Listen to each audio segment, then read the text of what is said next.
However, with Manchester City dropping points and Arsenal getting the 3 against Brighton, all the talk has turned to the style in which Arsenal have gone about their ways, particularly yesterday against Brighton, where a lot of time was wasted. This is what Fabian Hurzeler, the Brighton manager, had to say. There was only one team that tried to play football tonight. I will never be the kind of manager who tries to win it that way. The Premier League has to make clearer rules for time wasting because they have to protect the referee.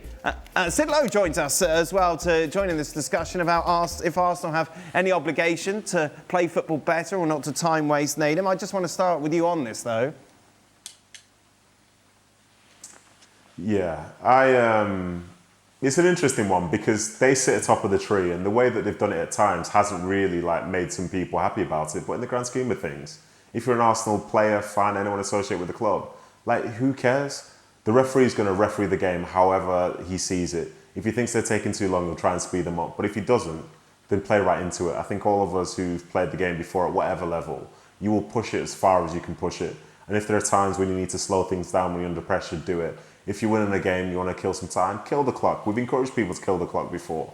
And if it's also a case of, you want to take as much time as possible to set up a set piece, then so be it. It's your prerogative. If someone wants to tell you otherwise, then fine. But the only person's opinion that matters is the referees. And if they start to get punished for it, then fair enough. But I think that game yesterday probably plays into the narrative a little bit more because Brighton are the quickest team in terms of their restarts and so on. They want the ball in play as much as possible all the time and play a certain style, which at times can be very different to Arsenal. But one team's in mid-table, one team's top of the tree, potentially on the way to winning the league title. So the way that Arsenal do it, if everyone was doing it, it would probably affect the league in a certain way. But they've got very, very clear objectives of what they want to achieve this season. And the way that they do it is going to be completely down to them. And if you have a problem, beat them, make them rush, make them be behind so that they have to speed things up. But if you have no control over that, unfortunately, it's just the way it's going to have to be. Who would have thought Atletico Madrid would be trendsetters, Sid? I thought you were going to bring Getafe into the equation there. They're the real trendsetters in Spain. Sid and his Spanish cliques. No, stick with people that teams that we watch, Sid. Atleti, of course, are renowned for these dark arts. Is it a problem for football overall? I suppose. Look, without necessarily taking this into the Arsenal territory as a broader question, you say a kind of a conceptual question. By the way, from Arsenal's point of view, correct me if I'm wrong, and I say this from Spain, not following English football as closely as any of you lot do, but over the last 2 or 3 years, hasn't there been this constant thing of saying, Arsenal, they've got a soft underbelly, they don't see it over the line. It's even more reason for them to say, right, well, you know what? However we do this, we're going to do this. I think it does matter a little bit if people turn off, if people genuinely aren't interested in it, if people genuinely find it boring, then it's problematic because people will switch off a TV, they will stop going to games and they won't watch it anymore. But for the most part, I think actually football fans, of course we want it to be fun. Of course we want it to be an open game. Of course we want it to be exciting. But most fans go to the ground desperately wanting their team to win. You're playing against a side who want to get the ball back into play quickly. You play at a certain tempo. The way you counter that is by killing the game, killing that momentum. And if it means David Raya staying on a little bit longer than he should, then so be it. If I'm involved with Arsenal in any capacity, as a player, as a fan, part of the staff, the tea lady, I have no issue at all with what Arsenal is doing. I also think that there's this huge overreaction to Arsenal's style of football because they're sitting top of the league. All of a sudden, it spelled the death of Premier League football, where I'm not sure where that comes from. We're just on the back end of the better part of a decade of Pep Guardiola and Jurgen Klopp and the football that they brought that was winning titles. Nobody complained about them being But they were boring. Fun. They were fun to watch. We've had one season of Arsenal doing this, and all of a sudden, no, football is never going to be the same again. How we reach here so far? So Arsenal do what they need to do to bring their first title in over 20 years. So be it. My hope is that they evolve from there. But to somehow this mean, well, this is how football is going to be played from here on in for eternity, I just don't see that overreaction. I don't know how that narrative has become. Nedum, you can see why unlike Shaka, there is a concern that this could be a trend moving forward. We've seen it in more than one Premier League games, obviously throughout the season, where it seems to be about set pieces and not conceding, where the entertainment level seems to have dropped.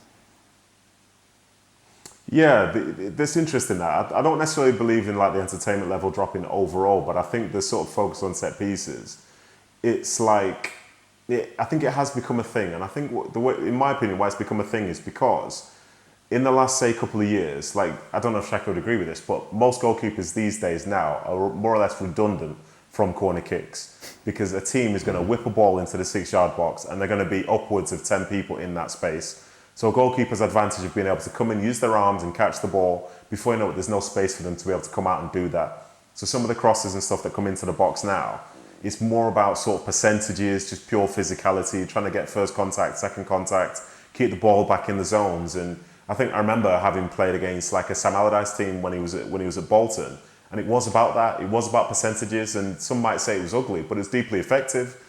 But now that the Premier League is in this position, it's not just say Arsenal do it. There are lots of teams that are doing it in that manner. Like the other day, I think it was Villa decided to try and counter Chelsea's corners by leaving 4 players up. Well, not many managers and teams feel comfortable doing that. So before you know it, there's a crowd scene just right in front of a goalkeeper. And the Premier League itself, for all the quality that it has, the individual quality, the collective quality, is still becoming that time now where if you want to score goals, here's a long throw, sling it into the box. Here's a corner kick, just put it into the space. And I think when there's more creativity to it, it feels nicer. But if it carries on in this manner, in my opinion, that becomes the sort of like the USP of the league itself. And I think that's when it will become quite disappointing, because I like to see, in some ways, and I'd never really say this, I think I'd like to see goalkeepers probably like supported a bit more, because then you'd probably see more creativity in how people try and approach set pieces, instead of just bringing like a huge level of physicality to where all it is putting a ball into an area and everybody just fight for it. To that point, I don't think there's any more or less bodies in the box now than there was when I was playing. Everybody pile into the box, you'd leave 1 or 2 up at best, and after that everybody's a free-for-all. I think the difference is it's become more orchestrated in that you've now got these set-piece coaches, and you have, while you still have 16 or 18 players in the box, certainly the attacking players have a role to play in where they start, exactly where they go. So it's more orchestrated than it was 20 or 30 years ago when I was playing. And as a result, it looks different. But to that point, again, we put in this on Arsenal today, which Chelsea did the same under Mourinho. Under Mourinho, if you look at Chelsea when they were winning titles, look at how many of their goals came from set pieces, and look at how orchestrated they were. It wasn't at the hands of a set piece coach. Mourinho just figured out this is what we need to do. If the ball goes deep, somebody's got to run across in front of the goalkeeper. It's not different, and I just feel that while again I am as critical of anybody about Arsenal and their over-reliance on set pieces and lack of otherwise attractive football or attacking football, what they're doing, say in terms of set pieces, is not new. It's just become the focus. Because it's to the point I was making earlier, because it's so different from Pep Guardiola and Jurgen Klopp and, dare I say, Arne Slot of last season. It's just so different from what we become used to. From their perspective, no different from what Arsenal have been doing the last few seasons, where they finished second. This time now, they've just got it a little bit better, or everybody's gone a little bit worse. City are still aren't the team that they were 2 seasons ago. Liverpool are not the team that they were last year. And as a result, they find themselves sitting top of the tree as opposed to second. What do you think, Sid? Is it less fun? Well, of course, it's less fun if football is being played this way, and that's not necessarily about Arsenal. It's about a general trend. I also think this is cyclical. Shaq's talking about how this happened with him, and there would be loads of players in the 6-yard box. You think back about all the debates about Charles Hughes at the English Football Association, and talking about areas of maximum opportunity and how it was long ball because he'd worked out that statistically the most moves or most goals came from moves with only 3 passes. So why would you have 15 passes? Why would you open the pitch out? Why would you be technical? No, just just launch it into the box. And you go back and you think about the various teams that have done versions of this. Now, obviously, we're talking in very, very general terms here and lumping together teams that are not as stylistically similar as we would like to think. But broadly speaking, it's about clubs looking at it and thinking, well, where's the advantage? And if an advantage is you load a lot of people into the box, it's going to happen. Now, I think there is one other thing that may have changed this a little bit. And certainly I think this is the case in Spain. And I speak without without a view of England quite so clearly.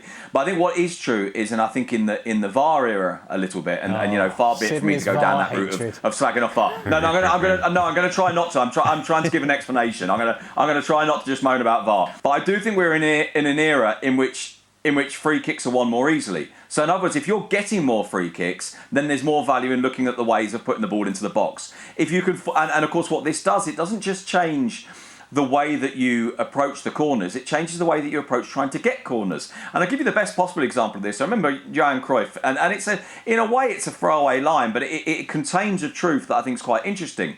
Remember once upon a time when Johan Cruyff was coach of that great Barcelona team, it was suggested to him, but you don't defend well from corners and set pieces. You don't do this work well. You're talking about all this lovely football and stuff, but you're really vulnerable from corners and free kicks and so on. And even his own players said, what do we do about this problem we've got from corners? And Johan Cruyff said, don't commit any corners. Yep. And I think what's happening is that if you're getting more corners, if you're forcing corners, and so maybe what's partly happening isn't so much that the corners themselves are different, but that we're seeing a greater volume of them, or at least a greater search to force them in the first place. Nedum, just one last thing on this. Like a couple of years ago, referees would add extra time, could be 10, 15 minutes of injury time. Everyone's like, oh, no, this is too much. And then it seems to have been constrained now. But when you're trying to answer people who are complaining about time wasting with adding more time on, people still complain. So what's the answer? Yeah. So basically, Dan, what you've just described really well there is the everyday fan, like ourselves, we will always complain about everything. There is no solution to all our problems, Dan. Like the time thing, I need more time, that's too little time. And also you add in the context, well, how does this affect your team? If your team is chasing a game, you need more time. If your team's winning, you need less time. And all of a sudden, everything that came before and this idea of fairness, it immediately goes in the bin. So I think some of the rule makers, IFAB and all this, they can try and find ways to add time, but it'll still bring grumbles. Like a player walks off the pitch injured, they've got to wait, 30 seconds? And you always see them on the edge of the pitch waving hands in the air. Why am I not back on the pitch yet? This is taking too long. Unfortunately, it's just one of those areas of the game, in my opinion, which you can never get right. And for whatever they try to do, as soon as it affects you in a negative way, you'll say it's the worst rule ever. Can you fix it, Shaq? They're talking about a minute now, aren't they, for players coming off the pitch? In short, no. I've seen kind of some of the proposals, and you've got to stay. Unless that's. I mean, that was floated probably 5 or 6 years ago, where you play an hour's hard time every time the ball goes out to play, the clock stops. Every time somebody goes down, the clock stops. Well, certainly nobody I am aware of involved in the game thought that was a good idea. They wanted to see continuous, as we are traditionally, with 90 minutes, and the game play. I think all these other kind of proposals about how you manage this, and players got to be off the field in a certain amount of time, all that just kind of, we'll end up right back in the same place, having these same conversations. And Nedum is absolutely right. You cannot get this. You cannot get this right. You cannot be fair to everyone, because, as Nedum points out, if your team is behind, there's no amount of time that's the right amount. If your team's in front, you're going to complain if it's 2 minutes. So you just have to do what's right, what you feel is in the best interest of the game at large, and not focus on, again, the kind of narrative and the noise that comes out immediately after each game.